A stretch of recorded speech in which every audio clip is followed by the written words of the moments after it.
Buenos días, soy Joel Arcón, estudiante de Senati del ciclo 2021-10. Hoy voy a presentar mi actividad entregable correspondiente al curso de Física y Química, el cual está a cargo del instructor Chamorro Abregu Luis Enrique. La actividad entregable consta de dos situaciones. La situación 1 es la siguiente.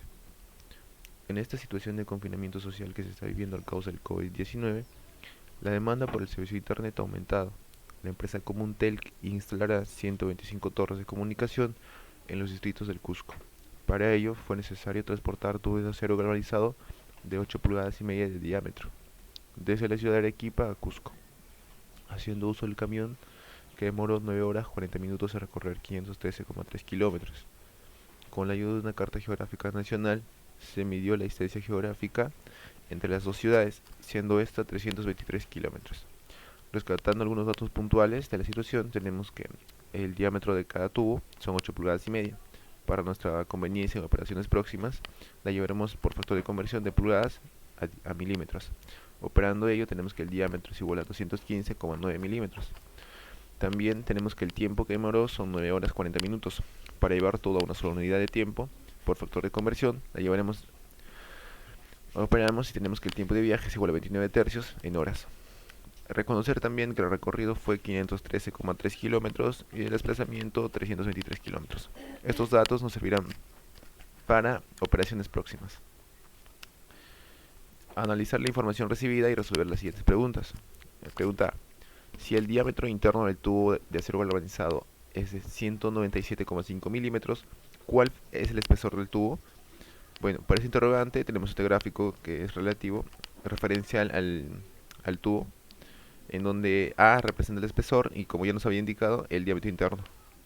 Entonces, podemos formar una ecuación que sería el diámetro total es igual a 2A más el diámetro interno. Reemplazando el valor del diámetro interno, pasando a restar, despejando A, que es el espesor, obtenemos que el espesor es igual a 9,2 milímetros. Pregunta B. ¿Qué es el galvanizado y para qué se utiliza? El galvanizado es una técnica que consiste en la inmersión de piezas de acero y hierro en zinc fundido para protegerlas de la corrosión atmosférica. En nuestra vida cotidiana encontramos presente este proceso en tuberías, láminas, tornillos, tuercas, barandillas, etc.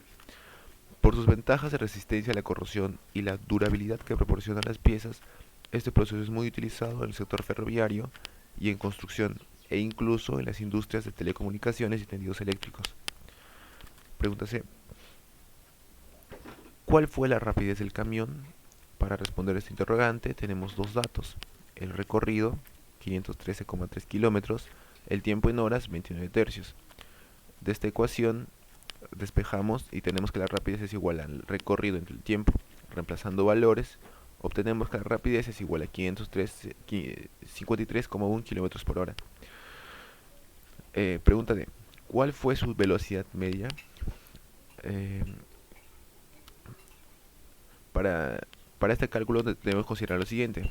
El desplazamiento igual a 323 kilómetros, el tiempo en horas 29 tercios. Se nos pide calcular la velocidad media. De esta ecuación la despejamos y obtenemos que la velocidad media es igual a la distancia entre el tiempo. Reemplazando valores, tenemos que la velocidad media es igual a 33,41 kilómetros por hora. Pregunta E. ¿La rapidez y la velocidad tienen el mismo resultado? Sustente su respuesta. Bueno, como podemos ver, hemos calculado la rapidez y la velocidad y podemos ver que los resultados no son los mismos. ¿A qué se debe ello? De sus ecuaciones podemos sacar una conclusión. La rapidez es igual a recorrido entre el tiempo, la velocidad distancia entre el tiempo. Entonces, podemos ver que para ambos casos el tiempo se mantiene constante. Entonces, de que ellos sean diferentes depende de que el recorrido y el desplazamiento sean diferentes. Y como ya sabemos, tanto el recorrido y el desplazamiento tienen valores diferentes. ¿Esto a qué se debe? Esto se debe a que la trayectoria Arequipa-Cusco no ha sido del todo rectilínea. Claro, porque de haberlo sido, el recorrido y la distancia hubieran sido iguales. Por ende, también la rapidez y la velocidad. Situación 2. En una de las camionetas de la empresa se va a trasladar dos cajas con herramientas. La masa de cada caja con los materiales es 315 kilogramos. Las dos cajas se colocan en la parte trasera de la camioneta de 1,26 toneladas, como se muestra en la figura. El punto G es el centro de gravedad de la camioneta. Nos piden determinar las reacciones en las llantas traseras y determinar las reacciones en las llantas delanteras. Rescatando algunos datos puntuales, tenemos que la masa de cada caja, como se nos dice, es igual a 315 kilogramos. La masa de la camioneta, 1,26 toneladas. Para nuestra conveniencia en operaciones próximas, por factor de conversión, llevaremos de toneladas a kilogramos.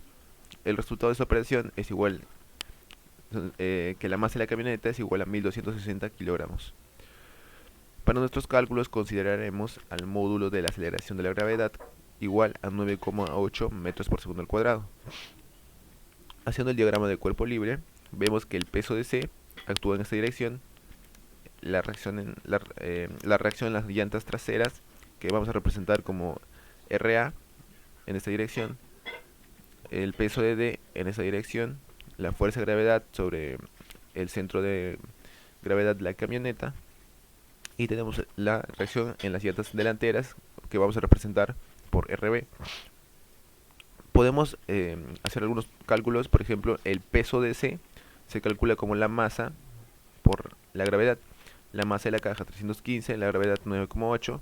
Operando tenemos que el peso de C es igual a 3087 newtons. Como las masas de las cajas son iguales, entonces el peso en D también es igual a 3087 newtons. La fuerza de gravedad se calcula como la masa de la camioneta por la gravedad.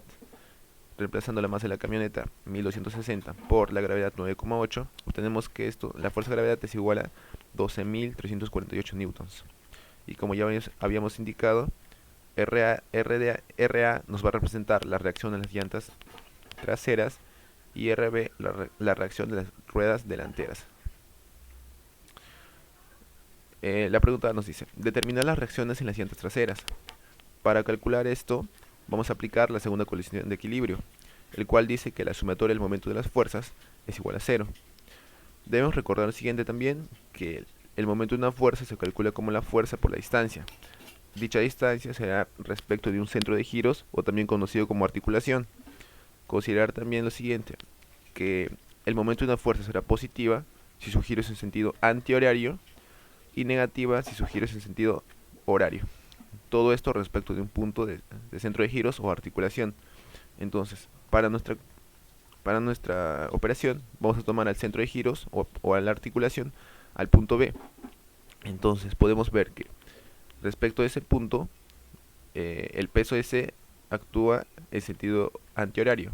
La reacción en la RDA en sentido horario, peso de D sentido antihorario, la fuerza de gravedad en sentido antihorario. Entonces el único momento negativo será el de la reacción en A.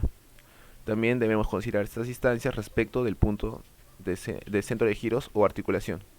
Entonces, plasmando esa idea, tenemos esto. El momento de C positivo, la reacción en A, como ya habíamos indicado, iba a ser negativa.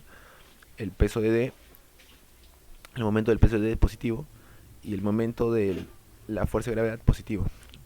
Reemplazando valores y operando, tenemos que la reacción en A es igual a 10.907,4 newtons, y que vendría a ser la reacción en las llantas traseras. B. Determinar las reacciones en las llantas delanteras. Para ello, consideraremos la primera condición de equilibrio, el cual nos dice que las sumatorias de fuerzas que actúan sobre un cuerpo en equilibrio es igual a 0. Entonces, también vamos a considerar lo siguiente. Como solo tenemos fuerzas verticales, habrá que indicar que la fuerza será positiva si se orienta hacia arriba y negativa si se orienta hacia abajo. Consideraremos lo anterior. Considerando lo anterior, volvemos al gráfico. Entonces, el peso de C hacia abajo vamos a considerar la negativa, la reacción en A hacia arriba positiva, el peso de D hacia abajo negativa, la fuerza de gravedad negativa y la reacción en B positiva. Entonces, plasmando esa idea, tenemos lo siguiente. El peso de C, como ya habíamos indicado, negativo, la reacción en A hacia arriba positiva, el peso de D negativo hacia abajo, la fuerza de gravedad negativa hacia abajo y la reacción en B hacia arriba positiva. Operando ello, obtenemos que la reacción en las ruedas delanteras, RB, es igual a 7.614,4 newtons. Esto sería la presentación de mi actividad entregable, esperando esté al agrado de ustedes. Nos vemos en un próximo video.